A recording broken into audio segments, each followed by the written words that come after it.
بيقولك يا صديقي كده في قصة بسيطة، كان في حاكم من الحكماء حلم والحلم ده يا صديقي عبارة عن ان اسنانه كلها بتقع وما عادش باقي غير سنة واحدة بس. والحاكم يا صديقي بدأ يقلق من الحلم جدا، فبدأ يستدعي المفسرين من كل مكان علشان يبدأوا يفسروا له الحلم. فسأل اول مفسر وقال له انا حلمت ان كل اسناني بتقع وما عادش فاضل غير سنة واحدة. بيرد عليه وبيقول له ان كل اولادك وكل قرايبك وكل من هم في القصر يقربوا لك كلهم هيموتوا وانت هتفضل لوحدك بس. فبعد يا صديقي ما سمع للكلام المفسر اتضايق جدا، فأمر بقطع راسه. وبعدها استدعى كمان مفسر، والمفسر ده قال نفس الكلام لحد ما وصل صديقي ل6 مفسرين بيفسروا بنفس التفسير، ويقوم الحاكم يؤمر بقطع راسه لحد ما جه يا صديقي المفسر السابع.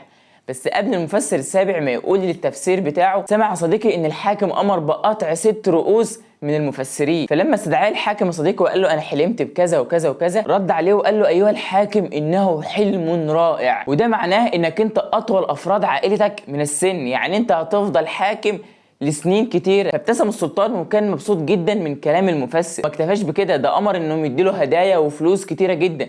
وبرضه ما اكتفاش بكده، ده خلاه يكون المفسر الرئيسي ليه في القصر. طبعا يا صديقي القصه اللي انا حكيتها لك دي من وحي خيال، لكن ليها مقصد يا صديقي وعايزين نفسره. وضربت حلقتنا يا صديقي علشان اوصل لك انا عايز اتكلم على ايه. فيلا بينا نتكلم ونشوف احنا عايزين ايه من الفيديو النهارده.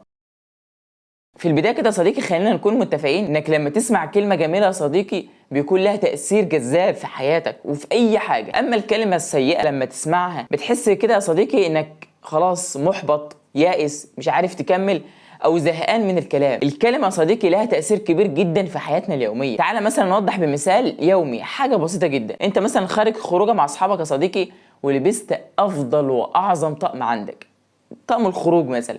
فوانت طالع مع اصحابك فاصحابك بيحبوا كده يتروشينوا عليك ويقولك ايه اللي انت لابسه ده، الطقم ده وحش جدا. طبعا حتى لو انت عارف ان ده هزار، ولو عارف حتى ان صحابك فيهم طبع الهزار والكلام ده كله، انت من جواك ممكن تزعل مجرد كلام، لكن الكلام ده ممكن يكون ليه تأثير كبير جدا في حياتك. تعالى مثلا لو انت قعدت مع نفسك كده شوف كم مرة واحد قال لك كلمة وحشة، كم مرة مثلا انت فضلت حزين طول اليوم علشان كلمة. اكيد طبعا ده بيحصل، حصلت معايا وحصلت مع ناس كتير. فانا يا صديقي جاي انبهك على حاجة بسيطة جدا، ان الكلمة السيئة لما تتقالك حاول بقدر الامكان انك تحولها لكلمة ايجابية. ازاي؟ تعالى مثلا في الاول كده اثبت لك قد ايه ان الكلمه مهمه جدا في حياتنا. النبي صلى الله عليه وسلم قال لنا ايه؟ اذا دخلتم على مريض فنفسوا له في اجله فان ذلك لا يرد شيئا ويطيب نفسه. يعني انت مثلا لما تروح تزور مريض هو تعبان، ما تتكلمش كتير في كلام سلبي، قول كلام ايجابي علشان ترفع من روحه المعنويه ويقوم من الفراش بتاعه.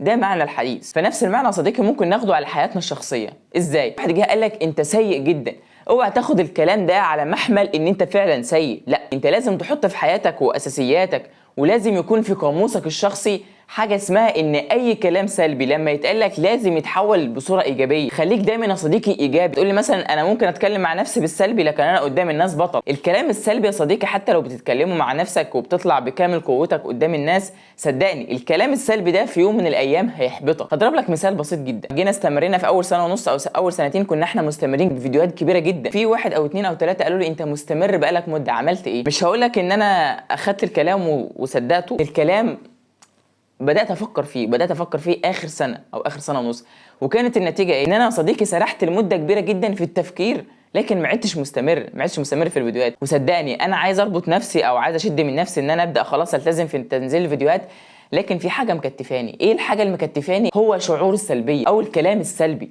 انا مثلا افكر طب انت لما تيجي تصور تمنتج الفيديو تقعد في 3 4 ايام تصور وتمنتج وتكتب وتنزل وفي الاخر. فانا بحاول بقدر الامكان يا صديقي الفتره الاخيره اطلع من الكلام السلبي اللي انا رسخته في دماغي. فهو هكذا يا صديقي، ده مثال حيوي ليا. فانا بقول لك حاول بقدر الامكان ان لما يتقال لك كلمه سلبيه ايا كانت هي ايه الكلمه السلبيه، ما تحاولش ولو للحظه انك تفكر في الكلمه السلبيه. ليه؟ لان مدى التاثير بتاعها مش هتشوفه النهارده، انت هتشوفه على المدى البعيد. ومن هنا يا صديقي لازم انبهك على حاجه، انك علشان تكون راجل قوي وتتصدى للكلام السلبي اكيد كده مش هيجي ثواني، لا. هتقولي مثلا خلاص هكتفي بان الكلمه السيئه لما تجيلي انا مش هحطها في دماغي وهحولها لكلمه ايجابيه. هقول لك مثلا الحاجه دي ممكن تنجح بيها، لكن محتاج كمان حاجه تعرفها او تدرسها او تستمر فيها، انك تكون مسلح بالقدرات والمعرفه. يعني ايه مسلح بالقدرات والمعرفه؟ يعني مثلا لازم تكون دارس او عارف يعني ايه كلمة مستحيل؟ ليه انت تسأل مثلا على كلمة مستحيل؟ كلمة مستحيل يا صديقي لما انت تبدأ تسأل عليها وتشوف المعنى بتاعها، ساعتها تعرف نقاط ضعفك وقوتك. تلاقي مثلا الناس يقول لك ايه، مستحيل ينجح، استحالة ينجح. في الوقت ده يا صديقي لازم تعرف وتدرس وتدور ليه الناس بتقول استحالة توصل، استحالة تنجح.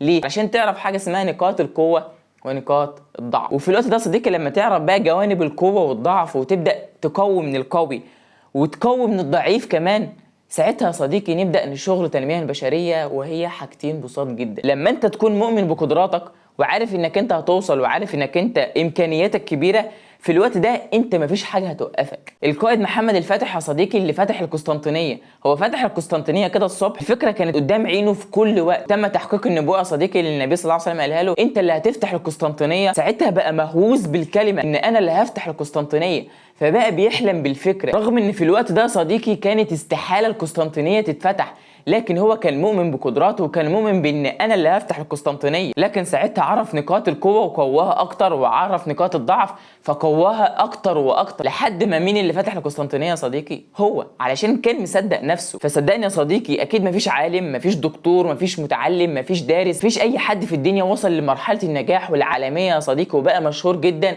الا وكان تعب. فدول يا صديقي ما نجحوش كده بالهوى، لا. كل اللي انا جاي اقوله لك يا صديقي ان المستحيل كلمه لا تخصك، المستحيل كلمه مش في قاموسك اصلا.